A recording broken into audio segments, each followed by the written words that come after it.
Nadie en esa ciudad desaparecía de la nada. Antes, siempre había un detalle demasiado pequeño para tomarse en serio, un espejo un poco más oscuro de lo normal, un reflejo que tardaba un segundo en imitar el movimiento, la sensación incómoda de estar siendo observado por uno mismo. Cada 50 años, sin excepción, algo despertaba en los reflejos. No era una simple leyenda urbana.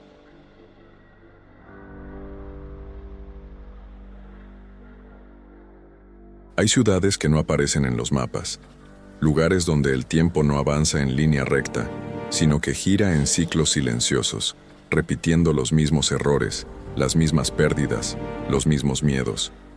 En esa ciudad, nadie hablaba abiertamente de los espejos. Siempre estuvieron ahí, demasiado comunes para generar sospecha, demasiado presentes para evitarlos.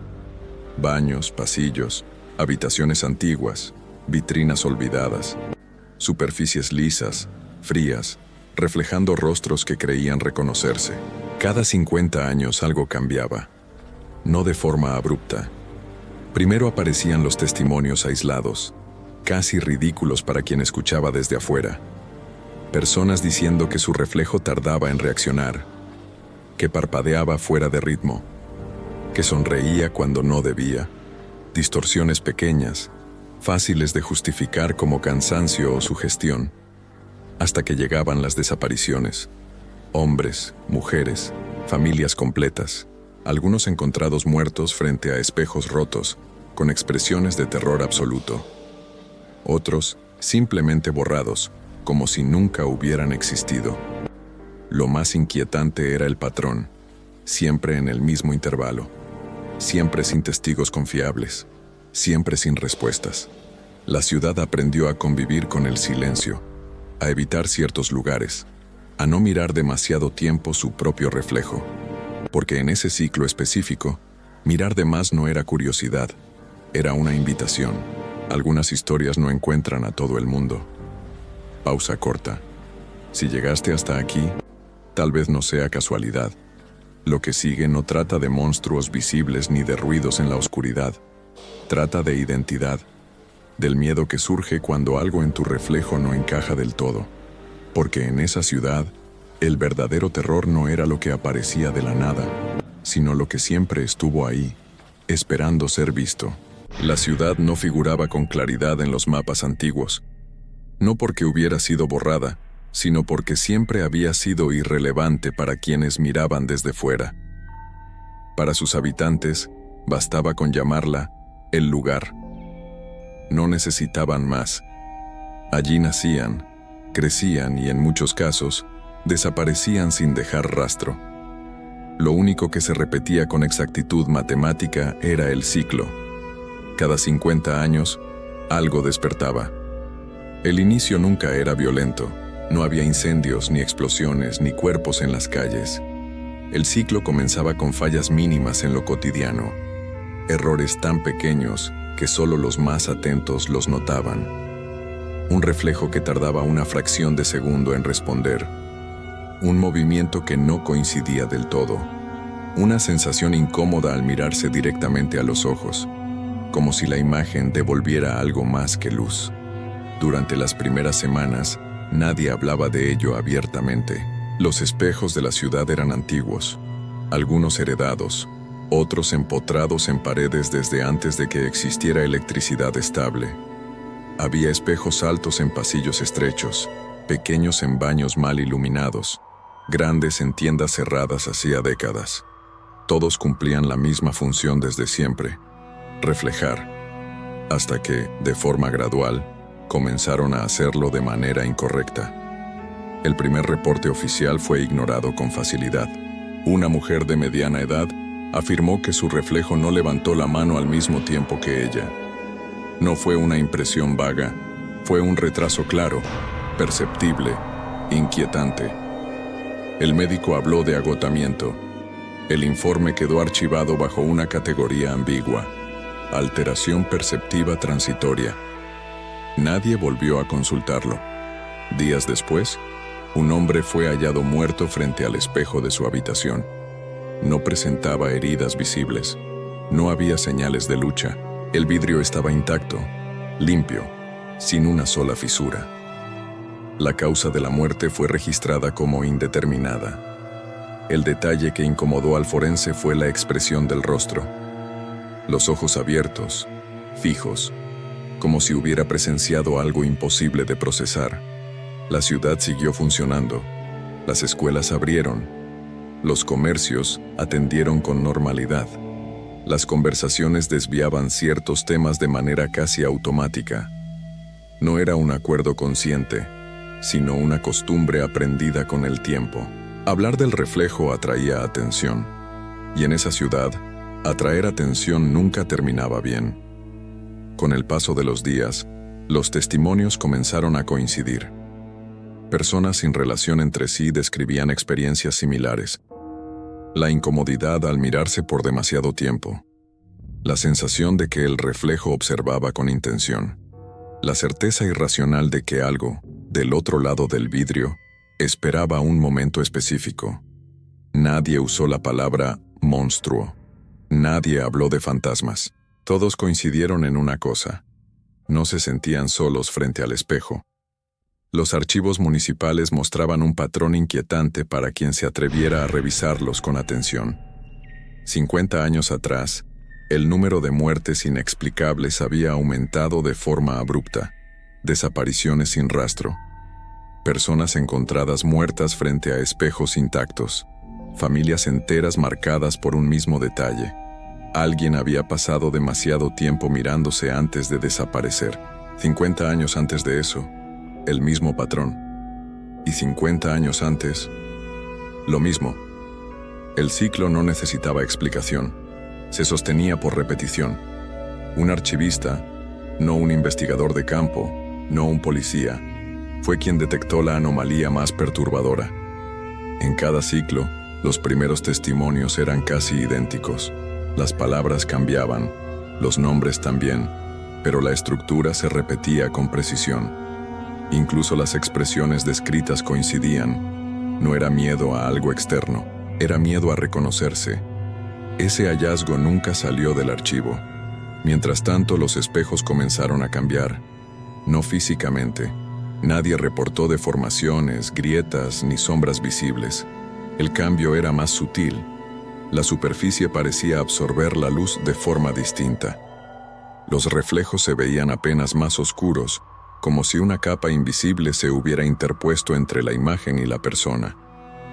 Algunas familias cubrieron los espejos con telas, otras los giraron contra la pared. Hubo quienes los rompieron. Curiosamente, los espejos rotos no provocaban los fenómenos. El problema no estaba en el objeto dañado, sino en el espejo completo, funcional, capaz de reflejar con exactitud. Esa exactitud era la clave. En una casa antigua, una niña fue encontrada hablando frente al espejo del pasillo. Sus labios se movían lentamente, pero su reflejo no los acompañaba. La madre observó cómo la imagen parecía escuchar antes de responder. Cuando la niña fue apartada del espejo, dijo algo que nadie pudo explicar. Afirmó que no hablaba sola, que alguien del otro lado le pedía que no se fuera. 2 días después, desapareció. No hubo ruido, no hubo forcejeo. El espejo permaneció intacto. El miedo adoptó otra forma. Ya no era pánico abierto, sino vigilancia constante. La gente evitaba mirarse por demasiado tiempo. Aprendieron a bajar la vista, a usar espejos pequeños, a confiar más en sombras que en reflejos claros. Pero el ciclo no necesitaba a todos, solo necesitaba a algunos, y siempre los encontraba. Conforme el primer mes llegaba a su fin, las desapariciones se volvieron imposibles de ocultar. Los registros oficiales comenzaron a contradecirse. Los horarios no coincidían. Las versiones se superponían, como si la propia realidad empezara a reflejarse mal. El ciclo estaba oficialmente en marcha, y la ciudad comprendió, aunque nadie lo dijera en voz alta, que la pregunta importante no era si algo terrible ocurriría. La verdadera pregunta era otra. ¿Qué sucede con quienes no solo miran el reflejo, sino que son reconocidos por él? Cuando el segundo mes del ciclo comenzó, la ciudad ya no fingía normalidad. No había pánico abierto, ni comunicados oficiales alarmistas. El miedo se había instalado de forma más profunda, más eficaz. Se manifestaba en silencios prolongados, en miradas esquivas, en la costumbre recién adquirida de evitar superficies reflectantes, incluso sin darse cuenta. Los espejos cubiertos dejaron de ser una rareza y se convirtieron en regla. Telas oscuras, sábanas viejas, cartones improvisados. Algunos los retiraron por completo, otros los voltearon contra la pared. Sin embargo, nadie pudo explicar por qué, aún sin verse reflejados, la sensación de estar siendo observados no desaparecía. Las desapariciones continuaron, pero ahora seguían un patrón más inquietante. No eran aleatorias.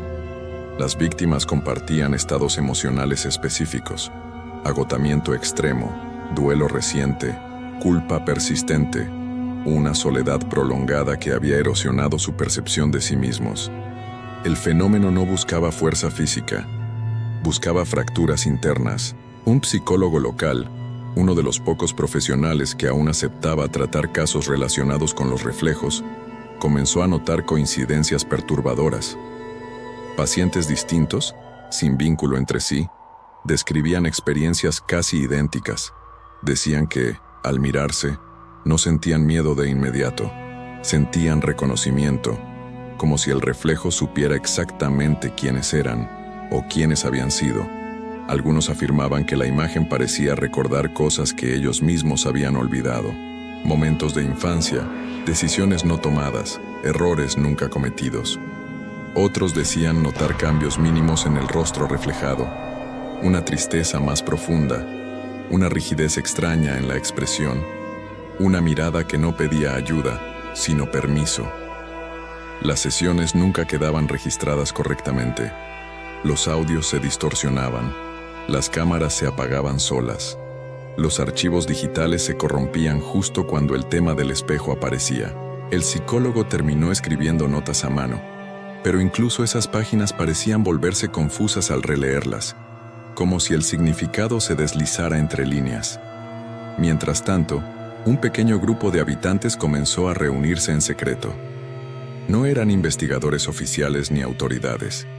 Eran archivistas, una bibliotecaria, un periodista local que había perdido a su hermano en el primer mes del ciclo.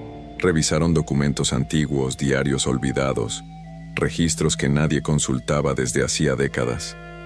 Lo que encontraron no fue una explicación clara, sino advertencias fragmentadas, cartas sin destinatario, diarios interrumpidos bruscamente, notas escritas con una urgencia que traspasaba el tiempo. Muchas contenían frases similares, repetidas con pequeñas variaciones. No confíes en lo que te devuelve la mirada. El reflejo aprende. No te quedes demasiado tiempo. En un cuaderno deteriorado, perteneciente a una mujer desaparecida 50 años atrás, había un dibujo recurrente. Un rostro dividido en dos mitades casi idénticas, separadas por una línea recta. En una mitad, los ojos estaban vacíos. En la otra, observaban con intensidad inquietante. Al final del cuaderno, una frase escrita con tinta más oscura decía: «No quiere matarme, quiere reemplazarme». Las noches comenzaron a cambiar. Muchas personas reportaron sueños extraños. En ellos, los espejos no reflejaban habitaciones conocidas, sino espacios distintos.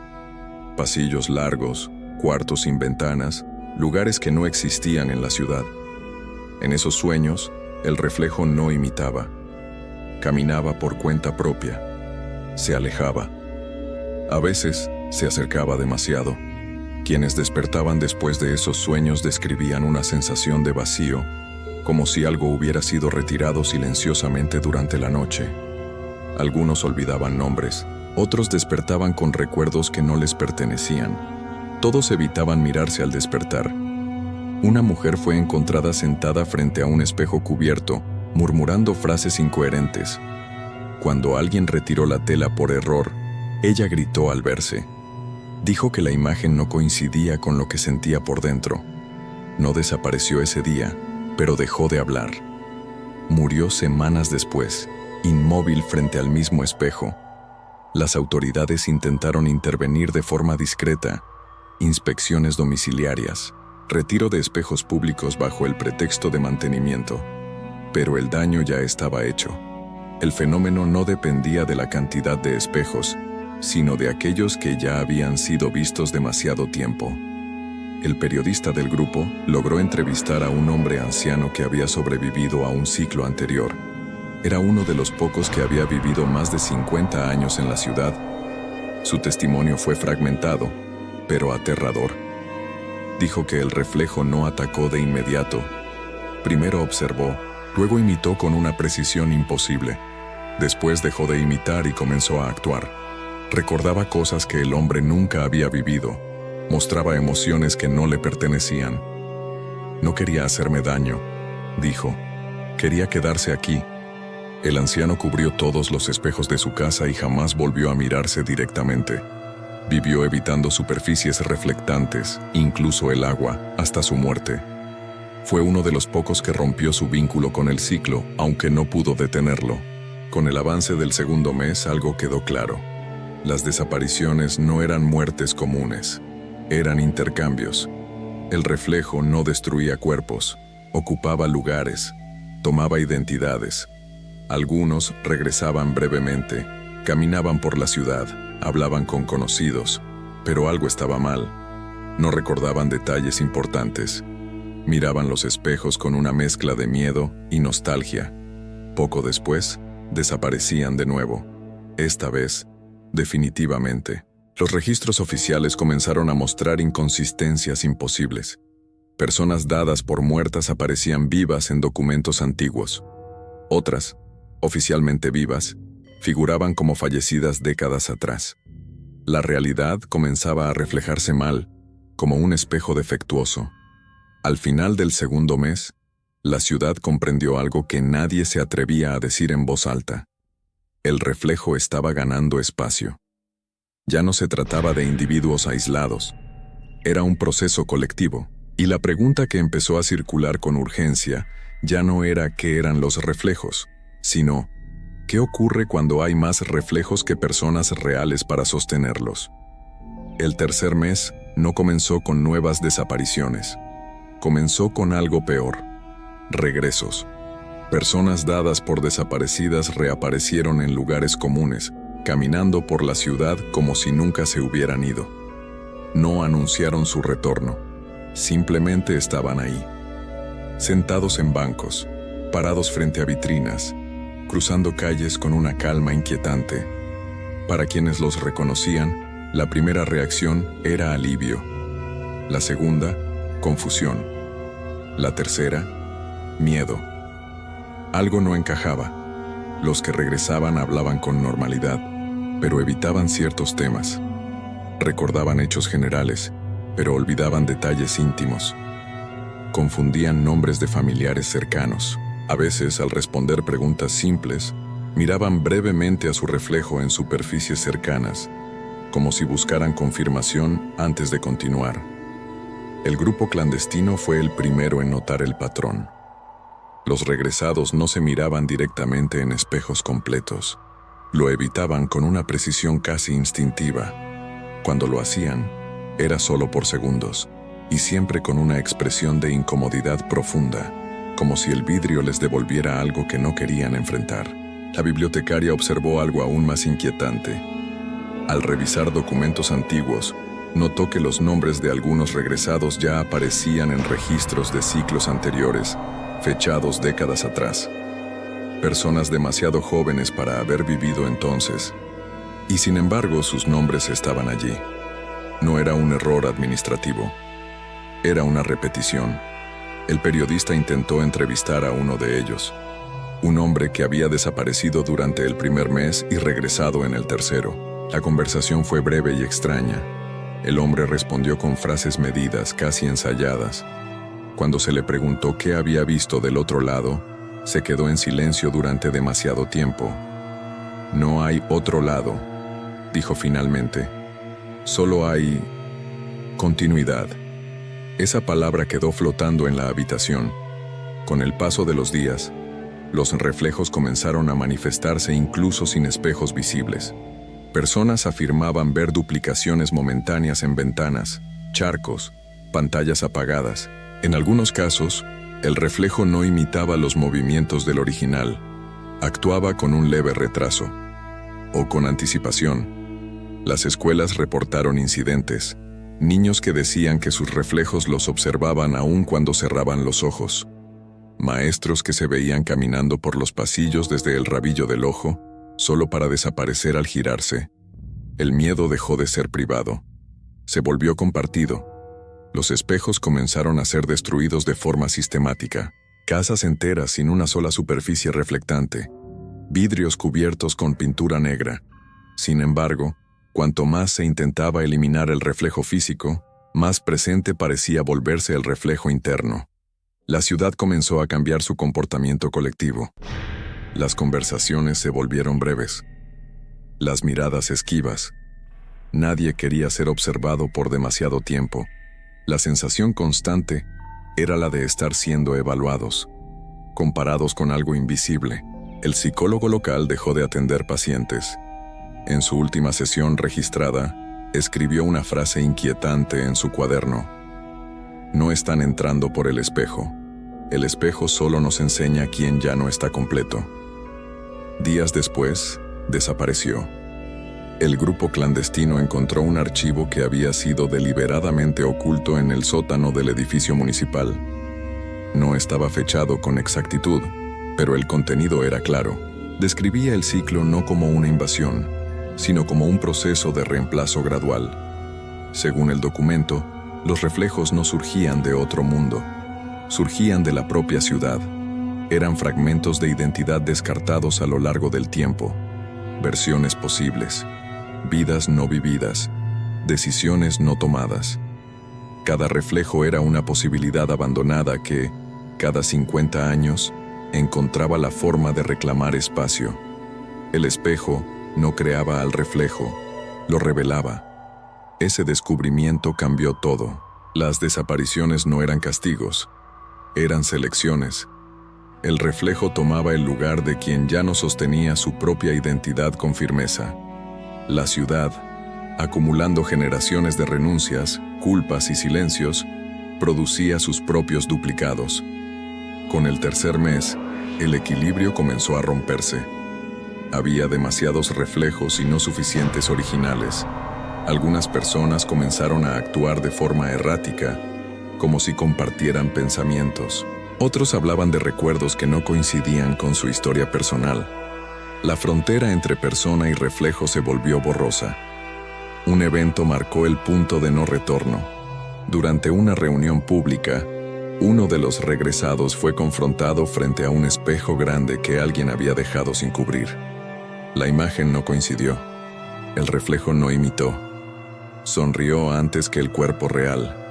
Luego, dio un paso adelante. El vidrio no se rompió. El cuerpo cayó al suelo sin vida. El reflejo permaneció. La multitud huyó.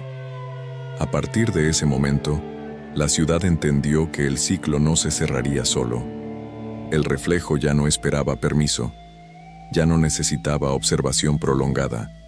Había aprendido lo suficiente. El tercer mes terminó con una certeza aterradora. La ciudad estaba siendo lentamente reemplazada por versiones alternativas de sí misma. Y aún quedaba un mes. El último. El mes en el que el ciclo siempre se completaba. La pregunta final ya no era si alguien sobreviviría, sino, ¿quién quedaría cuando el reflejo ya no necesitara un espejo para existir? El cuarto mes no comenzó con un evento concreto. No hubo un amanecer distinto ni una señal clara que anunciara el final del ciclo. La ciudad simplemente despertó con la certeza de que algo ya había cambiado durante la noche. Las calles seguían en su lugar.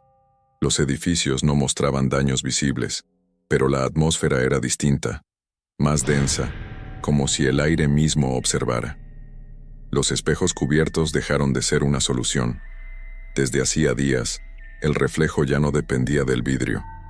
Aparecía en ventanas apagadas, en superficies metálicas, en el agua quieta de fuentes y charcos. En algunos casos, Ni siquiera eso era necesario. Varias personas afirmaron ver duplicaciones sutiles en los ojos de otros, una expresión que no coincidía del todo, un gesto anticipado, una sonrisa que surgía antes de tiempo. La frontera final se había disuelto por completo. El grupo clandestino se redujo a 3 personas, no por abandono sino por desaparición. El periodista fue el último en caer. Lo encontraron sentado frente a una vitrina oscura, murmurando frases incomprensibles.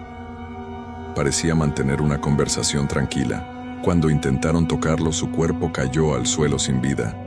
La superficie del vidrio permaneció intacta. El reflejo, del otro lado, no se movió. La bibliotecaria comenzó a notar cambios imposibles en los libros. Textos que se reescribían entre una lectura y otra. Páginas que describían eventos que aún no habían ocurrido. Nombres de personas vivas aparecían en registros de hace 100 años. Otros nombres desaparecían por completo, como si nunca hubieran existido. El ciclo no solo reemplazaba personas, reordenaba la historia. La ciudad empezó a dividirse en zonas invisibles, áreas donde las personas aún se reconocían entre sí y otras donde nadie podía estar seguro de quién era quién. En estas últimas, el silencio era absoluto. No había conversaciones, ni discusiones, ni preguntas. El miedo ya no necesitaba palabras. Algunos habitantes afirmaban sentir que su reflejo los acompañaba incluso con los ojos cerrados. Otros decían escuchar pasos idénticos a los suyos, sincronizados, como si alguien caminara exactamente al mismo ritmo, siempre detrás. Dormir se volvió peligroso. Soñar, aún más. Una noche, la bibliotecaria encontró el documento final. No estaba oculto, no estaba protegido. Simplemente apareció sobre la mesa, como si siempre hubiera estado allí. No tenía fecha ni firma, solo contenía una explicación escrita con una claridad inquietante. El reflejo no invade, regresa. El texto describía el ciclo como un mecanismo de corrección, no una maldición, no una entidad externa. Cada 50 años, la ciudad devolvía al mundo las versiones que habían sido descartadas, personas que habían renunciado a sí mismas, identidades fragmentadas por la culpa, el miedo, la resignación o el silencio prolongado. El reflejo no mentía, mostraba lo que faltaba. Quienes desaparecían no eran elegidos al azar, eran aquellos cuya identidad se había debilitado con el tiempo, personas que habían dejado de reconocerse, que habían vivido más como reflejos de expectativas ajenas que como individuos completos. El reflejo ocupaba ese vacío. No mataba, sustituía. Cuando había suficientes cuerpos disponibles, el intercambio era limpio. Pero cuando los reflejos superaban a los originales, el sistema comenzaba a fallar. Ahí surgía el colapso. La última noche del ciclo ocurrió sin anuncio. Varias personas comenzaron a reunirse frente al antiguo edificio municipal, donde aún permanecía un espejo grande, intacto, olvidado por todos. Nadie los convocó. Simplemente llegaron. Caminaban en silencio, como guiados por una certeza compartida. Frente al espejo, la imagen no imitaba a la multitud. Mostraba otra ciudad, una versión más estable, más ordenada, sin miedo. Las personas del reflejo observaban con calma, como si ya hubieran atravesado ese momento. Uno a uno, los presentes comenzaron a reconocerse del otro lado, no con horror sino con una comprensión profunda. Allí estaban las versiones que habían dejado atrás, las decisiones no tomadas, las vidas no vividas. No hubo gritos, no hubo resistencia, solo aceptación. El intercambio final fue silencioso. Cuando el sol se elevó por completo, la ciudad seguía en pie. Las calles estaban limpias, las casas ordenadas, la gente caminaba con normalidad. Los espejos reflejaban con una precisión perfecta. No hubo reportes de desapariciones, no hubo cuerpos, no hubo explicaciones. El ciclo se había cerrado. 50 años después, nadie recordaría los detalles con claridad. Los archivos serían incompletos, las advertencias ambiguas, El miedo, una sensación difusa sin origen definido. Solo quedaría una costumbre inexplicable transmitida de generación en generación, evitar mirarse demasiado tiempo, porque, en el fondo, algo en la ciudad siempre sabría la verdad, que el reflejo no es una copia, que no viene de otro mundo, que no engaña, y que, cuando regresa, lo hace para ocupar el lugar que alguien dejó vacío. Cada persona se queda con una parte distinta de esta historia. ¿Cuál fue la tuya? Déjalo en los comentarios. Si esta historia se quedó contigo más tiempo del esperado, tal vez este lugar también sea para ti. Pausa breve. Suscríbete y quédate.